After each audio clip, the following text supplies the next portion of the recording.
Hey everyone, how's it going? Forrest here again with another installment of my complete analysis of all of J.S. Bach's chorale harmonizations.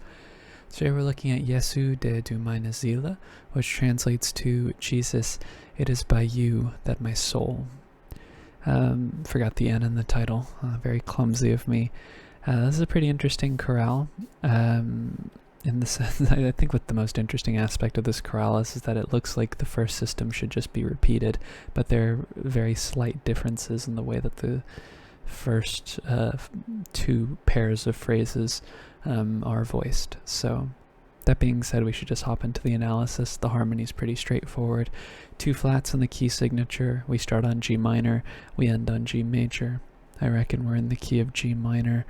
Couple of passing tones in the lower voices, and then we get B flat, D, G, and D, which is a first inversion tonic triad, F sharp, D, A, and A, D major, first inversion, that's our dominant, G, D, G, and B flat, it's our tonic triad again, G minor, E flat, C, G, and C, that is C minor in first inversion, which is our subdominant, passing tone in the tenor. We then get C, E flat, G, and B flat. However, I think this B flat is an accented passing tone, and it's really A, C, E flat, and G, which is A minor 7 flat 5 in first inversion. You know that Bach loves his 2-6-5 chords. We then have D, D, F sharp, and A. It's a D major triad in root position, passing 7th in the tenor before we have a perfect authentic cadence in the key of G minor, where we cadence on the tonic in the melody, making it perfect authentic. Our next cadence is a half cadence in the key of G minor, no modulation yet. G, G, D, and B flat, that's another G minor triad, no need to reanalyze, passing 7th in the bass. E flat, G, E flat, and B, that's E flat major in root position, that's our 6th chord, passing 7th in the bass. Then we have C, G, E flat, and A minor 7 flat 5 again, first inversion. Bach loves his 2-6-5 chords. We're seeing this in the middle of a progression, which is a little unusual, but not unprecedented. Non-chord tones in the lower three voices, we have D, F sharp, D, and A now, which is where we would expect 2-6-5 to go to. We then get E flat, G, D, and G, which is this D right here is an accented non-chord tone. It's this C that's our chord tone, C, E flat, and G is 4-6. We would expect it to go to 1, but we have a bit of a deceptive progression as there is a cadence to follow it. A, C, and F sharp. That's F sharp diminished in first inversion, where we would expect 4 to go. 7. G, B flat, D, and G, which is our tonic G minor in root position, and then we cadence on D major, D, F sharp, D, and A, D major. Alright, then we're going to see a very similar set of phrases. Really the only difference is this F sharp versus this A here. There might actually be more differences, so don't quote me on that, but that's the only glaring one that I see right now. Oh, how could I be so blind? The bass is also very different, but they're outside of this first measure, the measures are very similar to one another. So we have a perfect authentic cadence here. G, B flat, D, and D, which is G minor in root position. Passing tones in the lower voices. B flat, D, G, and D. Just inverting the tonic triad. Passing tone again in the bass before we get D, D, F sharp, and A. So instead of 5-6, we have 5 in root position, just D major. Then we have G, D, G, and B flat, tonic triad in root position, E flat, C, G, and C, which is C minor in first inversion, that's 4-6, passing tone in the tenor. And then we have C, E flat, G, and B flat again, in what you might be tempted to call a 4-7 chord. I think it's actually 2-6-5. A minor 7 flat 5 over C. Then we have, and you know, Bach loves his 2-6-5 chords. We have D, D, F sharp, and A. It's a 5 chord in root position, D major with the passing 7th in the tenor before we cadence on G minor, or tonic. Alright, looking ahead. Half cadence in the key of G minor again, G, G, D, and B flat, no need to reanalyze, passing 7th in the bass, E flat, G, E flat, and B flat, that's E flat major, which is a 6 chord, passing 7th in the bass. Then we have C, G, E flat, A minor 7 flat 5, first inversion. 2-6-5, we know how Bach loves those. Passing or non-chord tones in the lower three voices, D, F sharp, D, and A. It's a D major triad root position, and that goes to E flat, G, D, and G, but I think it's the C that's our chord tone. This would be C minor in first inversion. Deceptive progression. We're seeing basically a repeat of the previous second phrase from the first pair of phrases. Then we have A, C, and F sharp. F sharp diminished, 4 wants to go to 7, G, B flat, D, and G, root position G minor triad, which is where 7 wants to go. Then we have D, F sharp, D, and A, root position D major triad, making it a half cadence.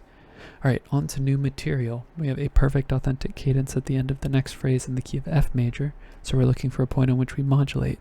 And I don't think we modulate immediately because we start off with D major, which is a root position 5 chord, D, D, F sharp, and A. And I'll rewrite it. Notice how here I won't reanalyze, but when I go to a new system I will, because it's visually a reminder. These two systems are disconnected by a line break, so I'll reanalyze even though it's a redundant chord, or a repeated chord, not necessarily redundant. Then we have G, D, G, and B flat, which is our tonic in the key of G minor. But in the key of F major, it's also our supertonic with a passing 7th in the bass. And we get E natural here as well, which is kind of a tell. It's actually a very graceful modulation, nothing really forced about this. We have E, C, G, and C, which is C major in first inversion. That's our 5 in the key of F major. And that goes to F, C, F, and A, which we'd be tempted to call 1. However, this is a different type of F chord. We have a passing E flat here. And if we incorporate that E flat into the grander scheme of things, you can contextualize this as 5 of 4, as this is now F dominant, which is the dominant of B flat, which is our subdominant. Then that goes to D, B flat, F, and B flat, which is B flat major, first inversion, 4-6. Passing tones in the lower voices before we get B flat, D, F, and A. But similar to this faking us out, you'd be tempted to call this 4-7. But I really do think that this G is actually our chord tone, just like this A is our chord tone here. So this is G minor 7, which is 2-6-5, and we know that Bach loves his 2-6-5 chords. C, C, E, and G. C major, root position, 5 chord, passing 7th in the tenor. This is really just a reiteration of the first phrase in the key of F major, which is the key of the flat 7. And then we cadence on F. F, A, C, and F. Tonic triad, root position. Next cadence is a perfect authentic cadence in the key of B flat, so we're working our way back around to get to the key of G minor. So I do think we modulate straight away. I think the end of this phrase aligns with the key of B flat and pushes us in the direction of B flat for the rest of the next phrase. F goes to D, B flat, F, and B flat, similar to how it goes to F goes to B flat here, very similar voicing. In fact, it's an identical voicing, just this one has some passing tones afterwards, but B flat's our tonic now, so we go to C, E flat, G, and C, and we might be tempted to call this a 2 chord, C minor, but I think this G is an accented non-chord tone. This is actually A, C, and E flat, which is A diminished in first inversion. And the reason why I think this is significant, this is a first inversion tonic triad, is because we see this progression of 1-6-7-6 going to 1 a lot. B flat, F, B flat, and D, root position B flat major triad in either direction. So 1-7-6-1-6 or 1-6-7-6-1. Actually, really, it's more so just the idea of taking a chord that's in first inversion and that same chord in root position and separating it by a chord that's a diatonic step below it in first inversion. So 3-6-2-6-3. Or 4-6-3-6-4. That pattern we see in a lot of Bach's music, or at least in his vocal music, because that's all I'm really familiar with from an analytical standpoint. We go to B flat, F, B flat, and D, so just leaping up the bass an octave, no need to reanalyze. Passing tone in the bass, G, E flat, B flat, and E flat. That's E flat major in first inversion, which is 4-6. Passing tone in the tenor. We then get C, G, B flat, and D, E, G, B flat, and D, but similar to this right here, I think this faking us out with calling this a 4-7 chord in root position is it's tempting, and it might even be a valid analysis, but I think it's more likely that this C is our chord tone. C, E flat, G, and B flat would be C minor 7 over E flat, which is 2-6-5, and we know that Bach loves his 2-6-5 chords. We have F, F, A, and C, which is our dominant F major with a passing 7th in the bass, and then we cadence on B flat major in root position, B flat, D, F, and B flat 1. So slight variation on the previous, but we have this cadence that we've seen a lot in all of the perfect authentic cadences we've seen so far. 4, 6, 2, 6, 5, 5, 1.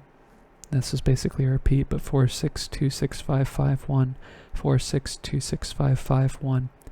And I think it just has to do with the repetitive nature of the melody. The melody has this dun dun da da motive at the end of the phrase. So whatever it's preceded by, that's harmonized. And then we get to the cadence. It's just a cadence that works, so might as well copy paste, right? Okay, moving ahead, we are moving to the key of G minor. We have a half cadence in the key of G minor here, but I don't think we modulate straight away. We have B flat, F, and D, which is another B flat triad, passing tone in the bass, D, B flat, F, and D, which is B flat major, first inversion, and I think this is where we modulate to the key of G minor. A little bit more of a forced modulation, but still works nonetheless. This B flat's now our mediant with a passing tone in the bass, F, A, F, and C, passing 7th here in the alto as well. That would be an F major triad in root position. That would be 7. And 7 usually wants to go to 3, but this is a transitive progression, like I've been calling it, where the chord goes against the grain of the cycle of falling fifths, and instead goes the cycle of raising fifths, or lifting fifths. I don't know if it has a proper title, but going up a fifth as opposed to going down a fifth, which is typically the trajectory of a chord in tonal music. But Bach has shown us that really you can go in whichever direction you want. The fifth in either direction seems to be a smooth voice leading practice, which is fine.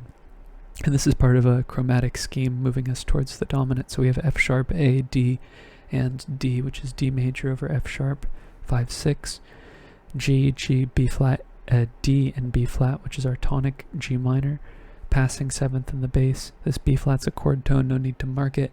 And then we get an interesting chord. We get E flat, A, G, and C. That is, we could call this 2-4-3, which is what makes it interesting, because we usually see 2-6-5 in a half cadential context.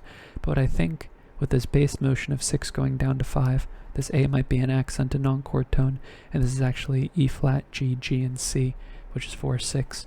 And the reason why I think that's more likely is because one of the more well-written or well-documented cadences is called the Phrygian half cadence, which is when you have a 4-6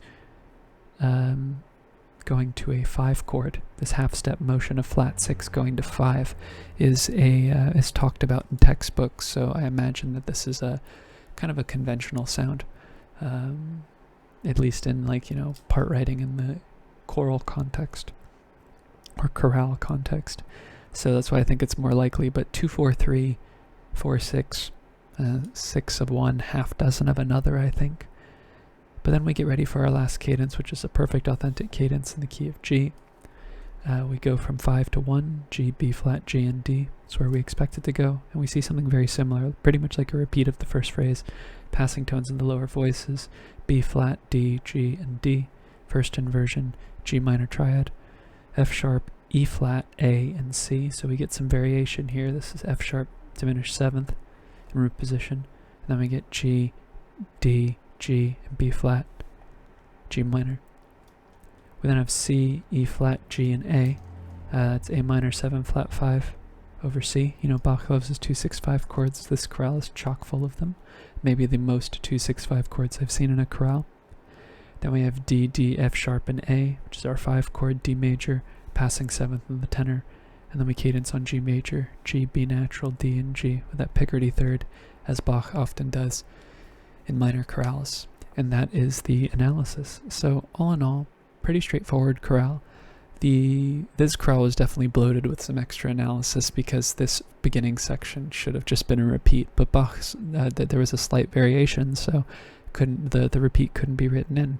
The bass was different, a couple of variations on note choice, which did alter the harmony, the interpretation of the melody a bit, but all in all, straightforward, very harmonically relevant. It's probably a chorale that they would use in a textbook to force a very linear, straight-ahead tonal narrative because it plays by the rules, which is what we love music to do.